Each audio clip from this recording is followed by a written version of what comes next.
सबसे पहले तो आपका स्वागत करूं, इसलिए कि परमात्मा में आपकी उत्सुकता है, इसलिए कि सामान्य जीवन के ऊपर एक साधक के जीवन में प्रवेश करने की आकांक्षा है, इसलिए कि संसार के अतिरिक्त सत्य को पाने की प्यास है। सौभाग्य है उन लोगों का जो सत्य के लिए प्यासे हो सके। बहुत लोग पैदा होते हैं, बहुत कम लोग सत्य के लिए प्यासे हो पाते हैं। सत्य का मिलना तो बहुत बड़ा सौभाग्य है। सत्य की प्यास होना भी उतना ही बड़ा सौभाग्य है। सत्य न भी मिले तो कोई हर्ज नहीं, लेकिन सत्य की प्यास ही पैदा न हो तो बहुत बड़ा हर्ज है। सत्य यदि न मिले तो मैंने कहा कोई हर्ज नहीं। हमने चाहा था और हमने प्रयास किया था। हम श्रम के लिए थे और हमने आकांक्षा की थी।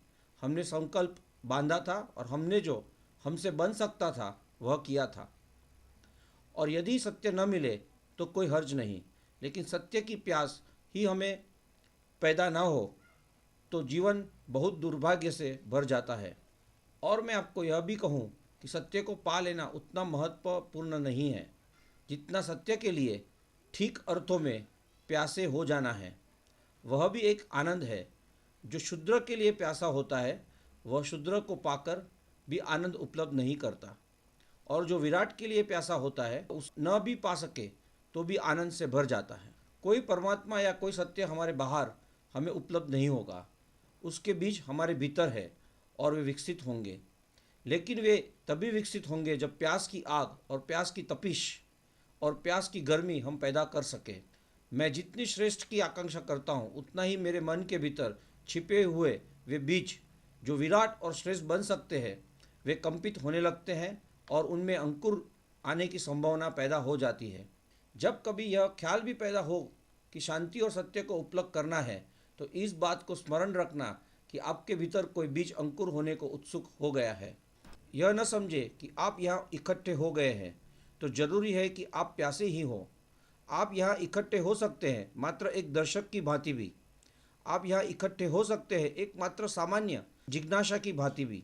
आप यहाँ इकट्ठे हो सकते हैं एक कुतूहल के कारण भी, लेकिन कुतूहल से कोई द्वार नहीं खुलते हैं, और जो ऐसे ही दर्शक की भांति खड़ा हो उसे कोई रहस्य उपलब्ध नहीं होते हैं। इस जगत में जो भी पाया जाता है उसके लिए बहुत कुछ चुकाना पड़ता है। कुतूहल कुछ भी नहीं चुकाता, इसलिए कुतूहल कुछ भी नहीं पा सकता है। कुतूहल से कोई साधना में प्रवेश नहीं करता। अकेली जिज्ञासा नहीं, मुमुक्षा, एक गहरी प्यास। अगर एक मरुस्थल में आप हों और पानी आपको न मिले और प्यास बढ़ती चली जाए और वह घड़ी आ जाए कि आप अब मरने को तैयार है, और अगर पानी नहीं मिलेगा तो आप जी नहीं सकेंगे।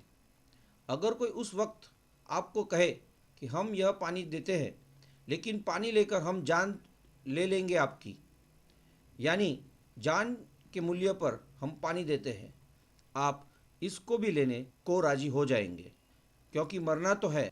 प्यासे मरने की बजाय तृप्त होकर मरना बेहतर है। इसलिए प्रत्येक अपने भीतर पहले तो यह ख्याल कर ले उसमें प्यास है। प्रत्येक अपने भीतर यह विचार कर ले वह प्यासा है। इसे बहुत स्पष्ट रूप से अनुभव कर ले वह सच में परमात्मा में उत्सुक है। उसकी कोई उत्सुकता है सत्य को, शांति को, आनंद को उपलब्ध करने के लिए। अगर नहीं है तो वह समझे कि वह जो भी करेगा उस करने में कोई प्राण नहीं हो सकते, वह निष्प्राण होगा। और तब फिर उस निष्प्राण चेष्टा का अगर कोई फल न हो तो साधना जिम्मेवार नहीं होगी, आप स्वयं जिम्मेदार होंगे। इसलिए पहली बात अपने भीतर अपनी प्यास को खोजना और उसे स्पर्श कर लेना है। आप सच में कुछ पाना चाहते हैं। हर एक आदमी पा सकता है, लेकिन हर एक आदमी पाना चाहता है यह मैं नहीं कह सकता। आपकी प्यास आपके लिए रास्ता बनेगी। दूसरी बात जो मैं प्रारंभिक रूप से यहाँ करना चाहूँ वह यह है, हम प्यासे भी होते हैं किन्हीं बातों के लिए, लेकिन हम आशा से भरे हुए नहीं होते हैं। हम प्यासे होते हैं लेकिन आशा नहीं होती। अंतिम कदम अगर सफलता और सार्थकता के साथ होना चाहिए तो पहला कदम आशा से भरना चाहिए। एक बहुत आशा से भरा हुआ दृष्टिकोण क्या आपको पता है, बहुत कुछ इस पर निर्भर करता है आपके चित्त का, कि क्या आप आशा से भरकर किसी काम को कर रहे हैं या निराशा से। अगर आप पहले से निराश हैं तो आप अपने ही हाथ से उस डगाल को काट रहे हैं जिस पर आप बैठे हुए हैं। अगर इस जमीन पर मनुष्य के इतिहास में कभी भी कोई मनुष्य आनंद को और परम शांति को उपलब्ध हुआ है, तो कोई भी कारण नहीं कि मैं उपलब्ध क्यों नहीं हो सकूंगा। संभावनाएं सबकी बराबर है, लेकिन वास्तविकताएं सबकी बराबर नहीं है, क्योंकि हम में से बहुत लोग अपनी संभावनाओं को वास्तविकता में परिणत करने का प्रयास ही कभी नहीं करते। तो एक आधारभूत ख्याल आशा से भरा हुआ होना है। यह विश्वास रखें कि अगर कभी भी किसी को शांति उपलब्ध हुई है, आनंद उपलब्ध हुआ है, तो मुझे भी उपलब्ध हो सकेगा। ये थोड़ी सी बातें मुझे आपसे कहनी थी। भाव दृष्टि बने। अभी हम सब थोड़े थोड़े फासले पर बैठ जाएंगे। सब फासले पर बैठ जाएंगे ताकि हम संकल्प का प्रयोग करें। अभी हम संकल्प का प्रयोग करेंगे। एक झटके से ही नहीं, बहुत आहिस्ता आहिस्ता पूरा फेफड़ा भर लेना है। जब आप फेफड़े को भरेंगे तब आप स्वयं अपने में दोहराते रहेंगे कि मैं संकल्प करता हूँ कि मैं ध्यान में प्रवेश करके रहूँगा। इस वाक्य को आप दोहराते रहेंगे। फिर जब श्वास पूरी भर जाए आखिरी सीमा तक, तब उसे थोड़ी देर रोके और अपने मन में यह दोहराते रहें। घबराहट होगी, मन होगा बाहर फेंक दे, तब भी थोड़ी देर रोके और इस वाक्य को दोहराते रहें। फिर श्वास को धीरे धीरे बाहर निकालें, तब भी वाक्य दोहराते रहें। फिर सारी श्वास बाहर निकालते जाएं, आखिरी सीमा तक लगे तब भी निकाल दें, तब भी वाक्य दोहराते रहें।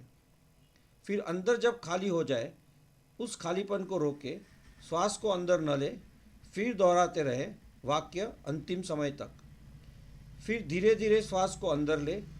ऐसा 5 बार, यानी एक बार का मतलब हुआ एक दफ़ा अंदर लेना और बाहर छोड़ना। एक बार, इस तरह 5 बार क्रमशः धीरे धीरे सब करें। जब 5 बार कर चुके तब बहुत आहिस्ता से रीढ़ को सीधा रखकर ही फिर धीमे धीमे श्वास लेते रहे और 5 मिनट विश्राम से बैठे रहे।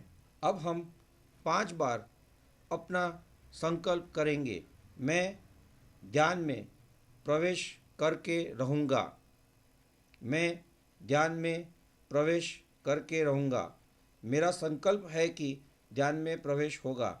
मेरा संकल्प है कि ध्यान में प्रवेश होगा।